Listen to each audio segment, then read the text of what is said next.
let's just roll right into it. So, are you on page 99?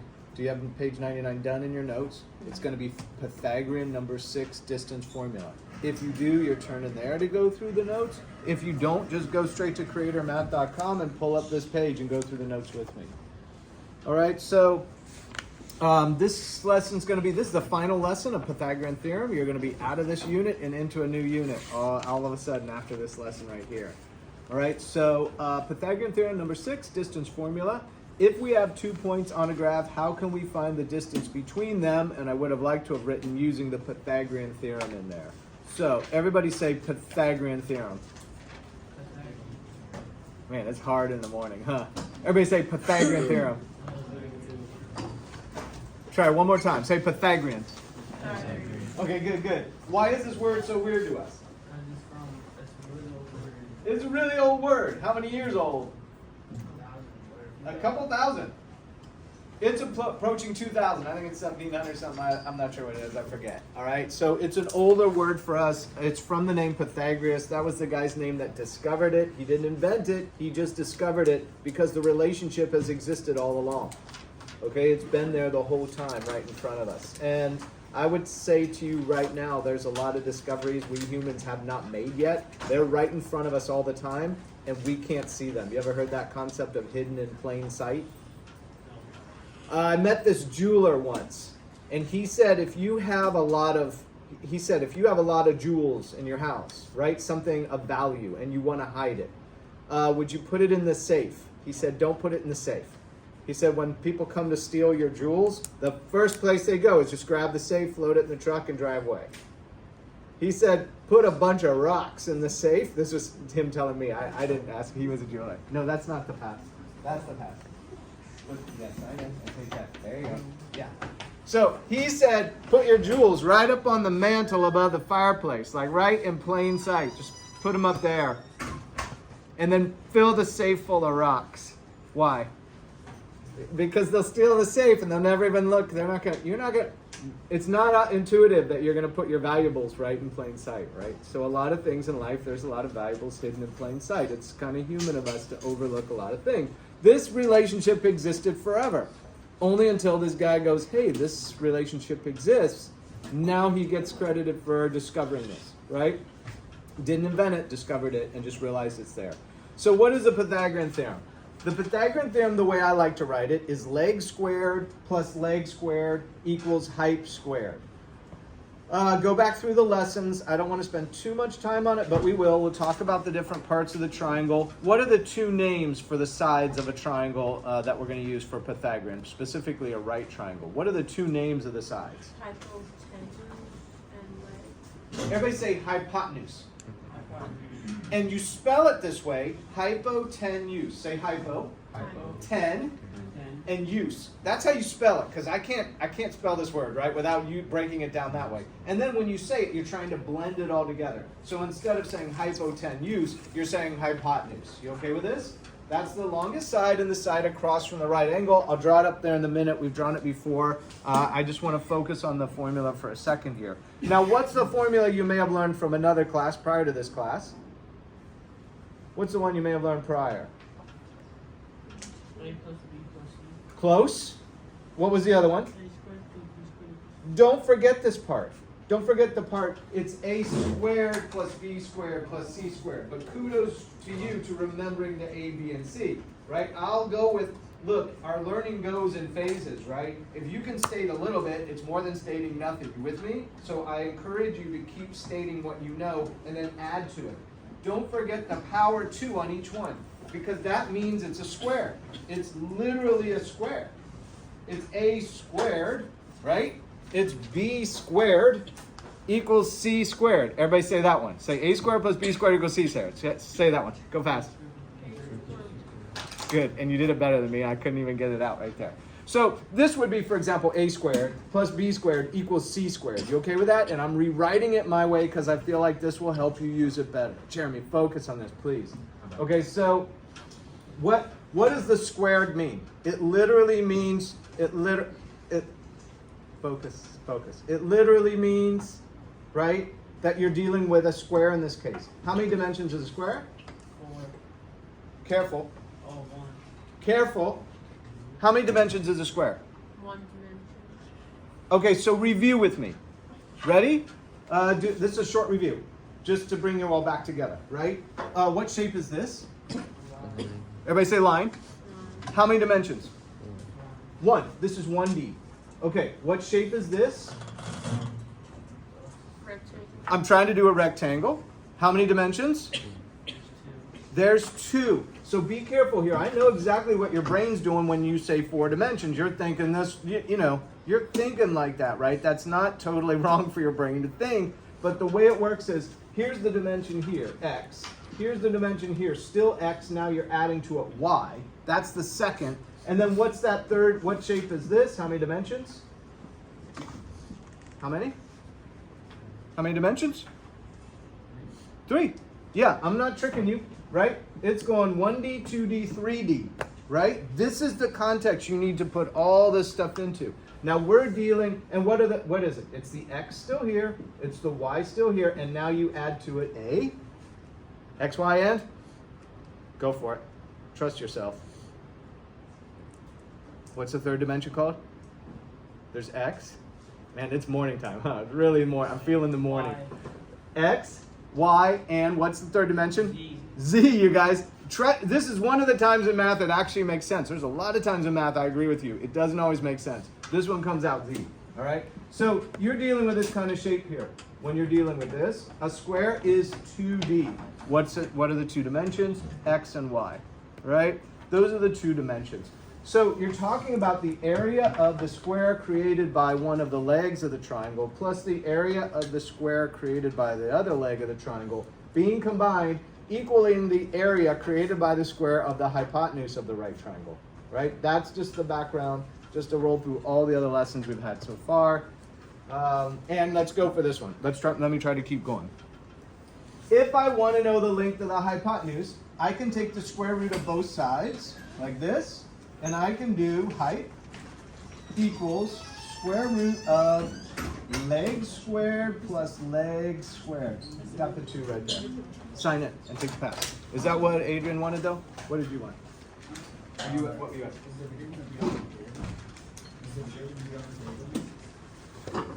One more time, I'm sorry. Is it video? Yeah. Eventually. Yes. Which, if you look back at the older ones, they're there. You can see it. They'll say video. You guys know the difference between video solution and video lesson. Video solution will help you do the school G's. Video lesson will help you see the different ones you possibly missed through time. Okay? Thank you. And sorry to make you wait to ask that, right? So, if we take the square root of a square, that gets rid of it. You now have hypotenuse. In this case, the length of the hypotenuse will be equal to the square root of leg squared plus leg squared. Let's go for the actual distance formula, which is, let me write it like I've got in my notes. Distance equals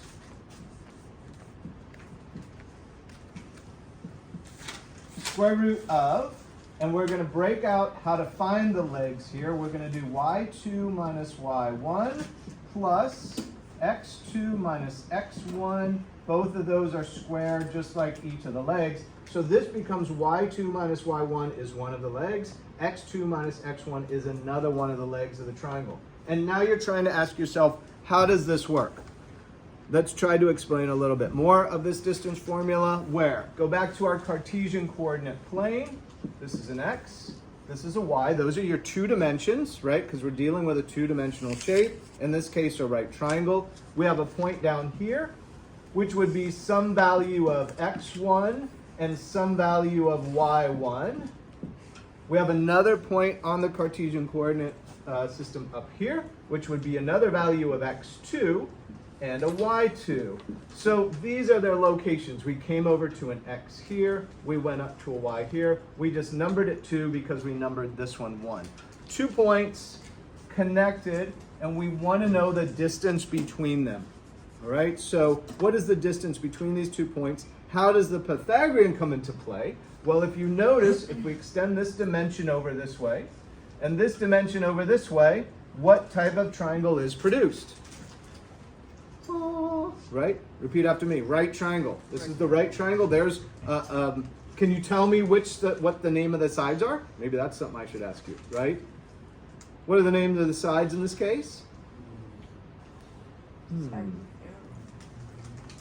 Go like this. Go like this with your hands. Go like this. And then say, a triangle has two legs like a Person. right?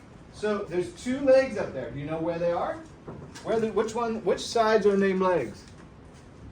The parts connected to the 90 triangle.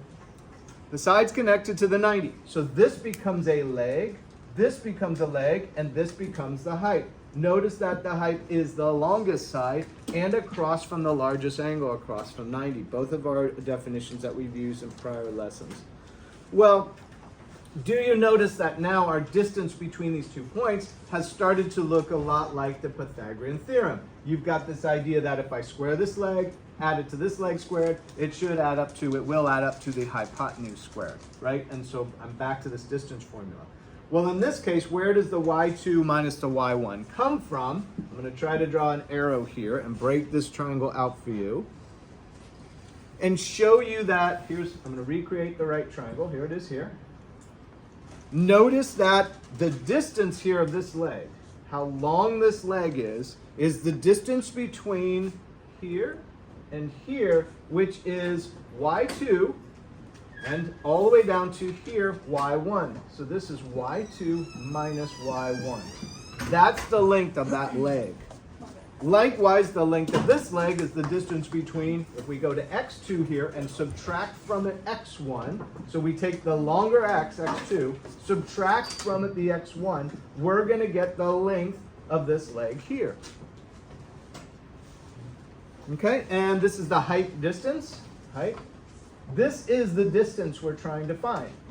The distance between this point here and this point here, this point and this point. That's the distance formula, and all of a sudden you've got a leg, x2 minus x1 here, being squared, and a leg here, y2 minus y1, being squared, and we're taking the square root of the whole thing, all right? So let's see if we can plug it into, what is the distance between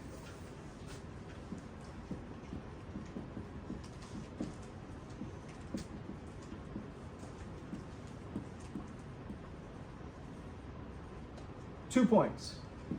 Here's 1 point. 5, 7, and -3, -6. 5, 7, and -3, -6. This is an x, this is a y, this is an x, this is a y. One of them is going to become x1 and y1. The other one's going to become x2 and y2, right? It doesn't matter which, because both will give us the same answer. So let's go through with our Pythagorean theorem. Here it is.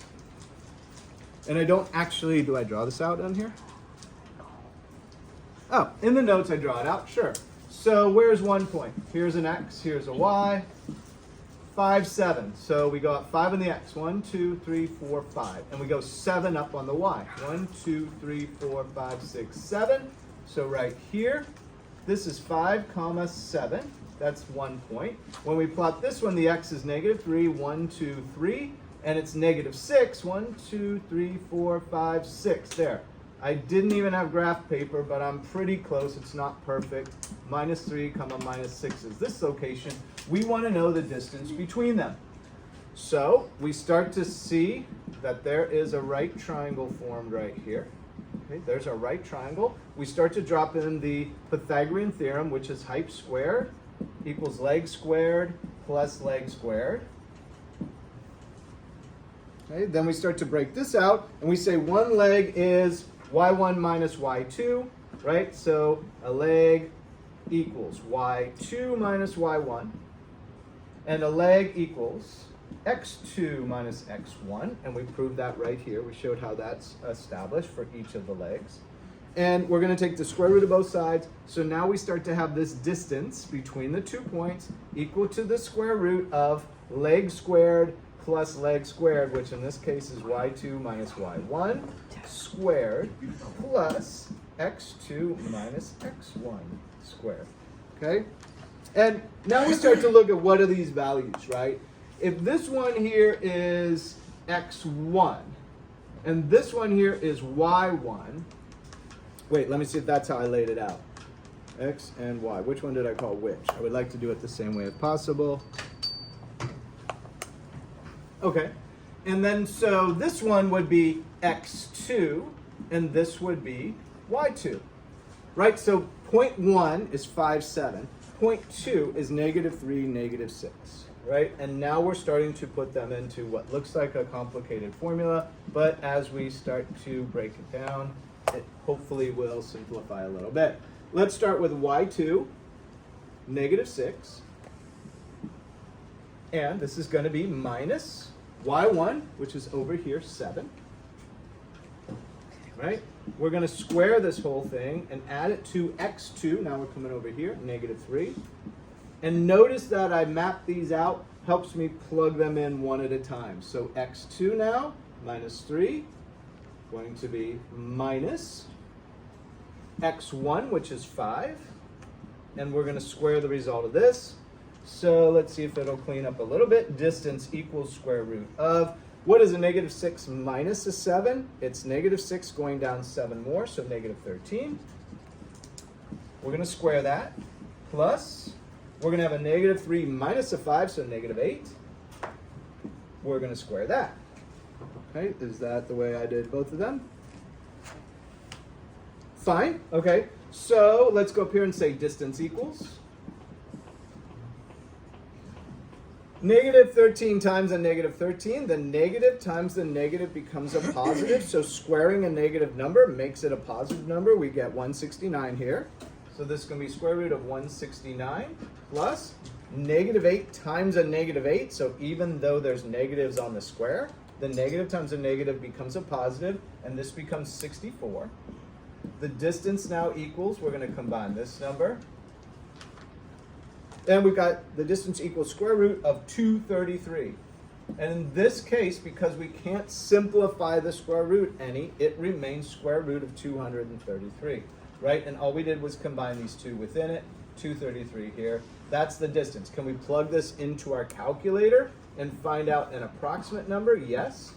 That'll be some number here, but the square root of 233 remains your most accurate answer, and in fact, it's an exact answer. Right? So we would leave the square root on there. So because 2 points on a graph form a right triangle, we can use the Pythagorean Theorem, which is the distance between the points. That's the length of the hypotenuse, which is the distance between those points. The hypotenuse is the longest side of the triangle and the side across from the right angle, the one not touching the right angle, which would, in this case would be the largest angle of the triangle. And then we abbreviate hypotenuse, hype, abbreviation for hypotenuse, leg of a right triangle, one of the two sides touching the 90-degree angle. And in this lesson, you've got the Cartesian coordinate plane we're using. That's simply a description of the x and y axes that describe a 2D shape, right? 2D being flat. And then you have the Pythagorean theorem, which is a squared plus b squared equals c squared. In our case, we're going to use leg squared plus leg squared equals height squared. And the distance is the linear measure distance. The linear distance measure between 2 points. All right, so the linear measure between 2 points. And there's a couple of problems in this lesson. Put into your comp book and solve those using the same method. And then when you do the school G's, you can always use the video solutions to help back you up if you can't figure those out.